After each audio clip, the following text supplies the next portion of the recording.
¿Qué le dijo Dios? No. ¿Saben por qué? Porque sus caminos no son nuestros caminos. Los pensamientos de Dios no siempre son nuestros pensamientos. ¿Y qué le dijo acá a Dios? Le dijo no. ¿Cuántas veces, muchachos y chicas, nosotros estuvimos listos para dar un paso, para tomar una decisión, y Dios nos dice claramente que no? Algunos dicen, yo ya me voy a poner de novio con esta persona, ya está todo, mira qué linda, qué hermosa, su perfume huele bien, ¿verdad? Es chistosa, es callada, es no sé. ¿Y qué dijo Dios? No sé. Nosotros tomamos nomás ya la decisión. Algunos dicen, voy a dejar ya este trabajo porque allá hay una mejor oferta. Tal vez Dios no te dijo que sí. Algunos dicen, voy a irme a tal ciudad, voy a irme a tal iglesia, voy a irme a tal célula. ¿Y qué pasó? A veces Dios nos dice que no. Nosotros ya estamos seguros de que esa es la decisión. ¿Por qué? Porque sus caminos, sus pensamientos no siempre son los mismos que los nuestros. ¿Y qué le dijo Dios en el versículo 3? Imagínense lo que le dice. En el versículo 2 empieza: habita en la tierra que yo te diré. Habita como forastero, dice el versículo 3, en esta tierra, y estaré contigo y te bendeciré, porque a ti y a tu descendencia daré todas estas tierras, y confirmaré el juramento que hice a Abraham tu padre. ¿Saben qué? Algo que nosotros tenemos que entender y que claramente Dios le estaba hablando en este pasaje, en estos versículos a Isaac, cuando la tierra entra en crisis, cuando la población en general entra en necesidad, es cuando Dios normalmente quiere agarrar a su iglesia y darle el poder a su iglesia. Es cuando Dios quiere empoderar a los hijos del Señor. Cuando hay crisis allá afuera, y si nosotros somos sensibles a la voz del Señor, ¿saben qué es donde Dios quiere agarrar y colocarnos a nosotros, a los hijos del Señor? Darnos un lugar de autoridad. Y ¿saben qué? El caso de Isaac no es un caso aislado. ¿Por qué no es un caso aislado? Ustedes conocen la historia de José. Ustedes saben que José se fue a otra tierra. José se fue como copero, esto y lo otro. Pero ¿qué pasó? Él supo escuchar el llamado de Dios. Él nunca salió de su enfoque. ¿Y qué pasó? Él llegó a ser el segundo más importante. Dice que en la tierra no había otro más importante que él después del faraón. ¿Y qué pasó acá? Imagínense lo que Dios le dice. ¿Para quién va a ser lógico una tierra donde no sabemos cuánta gente moría? Una tierra donde no sabemos cuánta gente pasaba hambre. Pero ¿qué pasó? Dios le dice, habita ahí, quédate ahí como forastero, como no sé, como carpero podríamos decir hoy en día. Quédate ahí, levanta tu choza y quédate ahí, yo te voy a bendecir en ese lugar. Muchas veces, ¿saben qué va a suceder? Para nosotros en nuestra lógica no va a entender o no va a ser, no sé, lógico, no, esa es una voz del diablo claramente. Me dice que no tome esta decisión si para mí está todo bien. ¿Qué hizo Isaac cuando él recibió esa orden de parte del Señor? ¿Obedeció o le desobedeció? ¿Qué hizo?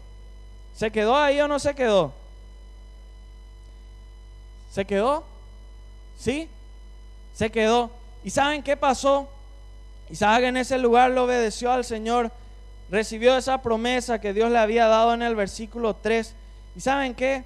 Él en ese lugar se quedó y empezó a mirar, empezó a ver qué es lo que va a suceder acá, qué es lo que va a acontecer en este lugar. Y vemos que apenas él, y eso dice la palabra del Señor, apenas él se quedó en ese lugar, seguramente habrá levantado nuevamente su carpa, su tienda en ese lugar, automáticamente empezó a suceder algo en ese lugar. Él empezó a dar vueltas por el campamento.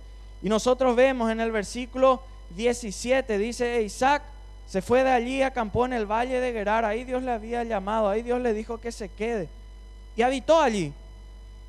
Y dice el versículo 18, y volvió a abrir Isaac los pozos de agua que habían abierto en los días de Abraham su padre, y que los filisteos habían cegado después de la muerte de Abraham.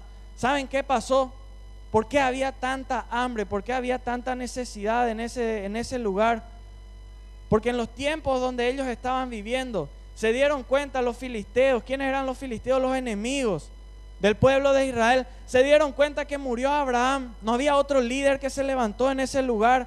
¿Y qué hicieron automáticamente? Los pozos, dice la Biblia, que los pozos que ellos habían abierto donde corría agua, donde la gente podía, por ellos estaban en el desierto. que en esos lugares donde había vida para ellos, los filisteos, ¿qué hicieron? Agarraron y taparon con tierra. Eso dice la palabra del Señor. Ellos agarraron y taparon con tierra. Ustedes van a ver, dice, y que los filisteos habían cegado después de la muerte de Abraham, y los llamó por los nombres que su padre les habían llamado. Dice el 19, pero cuando los siervos de Isaac cavaron en el valle y hallaron allí un pozo de aguas vivas, los pastores de Gerar riñeron con los pastores de Isaac, diciendo: el agua es nuestra.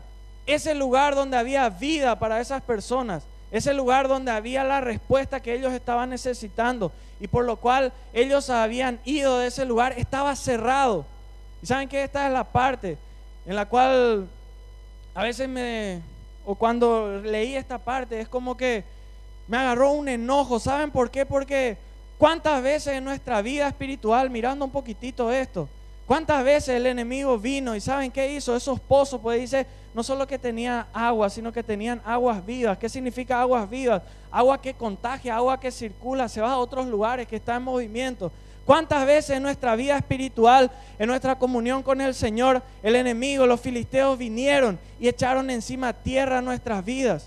Ese llamado, ese ministerio que vos tenías, ¿saben qué? Ese compromiso con el Señor, esa vida, pues dice la palabra del Señor que aquel que cree en Él es como que fluyen aguas, ríos de agua viva a través de nuestras vidas.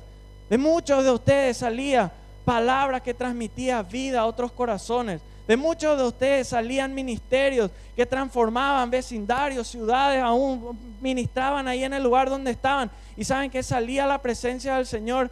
¿Y qué pasó? Llegó un momento donde el enemigo, ¿qué hizo? Empezó a tirar tierra encima. ¿A cuántos?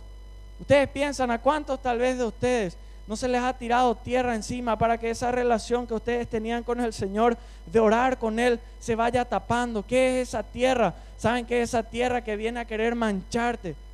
Por eso es que hay una guerra como la que hoy nosotros estábamos viendo acá. Algunos dicen, no, no es tanto así. Hay una guerra por tu vida, hay una guerra de demonios que está ahí tratando de ver la forma de que vos caigas, de que caigas en esa tentación de la pornografía, de que caigas en esa tentación de salir afuera de este lugar, ir a una fiesta, de emborracharte. Por eso hay esa tentación para que vos en tus conversaciones caigas en lo mismo de siempre. Vos podés estar bien espiritualmente, acá podés estar lleno de la presencia del Señor, ahí en tu casa podés cuidarte tanto tiempo, pero ¿qué pasa? Llega un momento donde empieza el enemigo, y por eso hay esa guerra.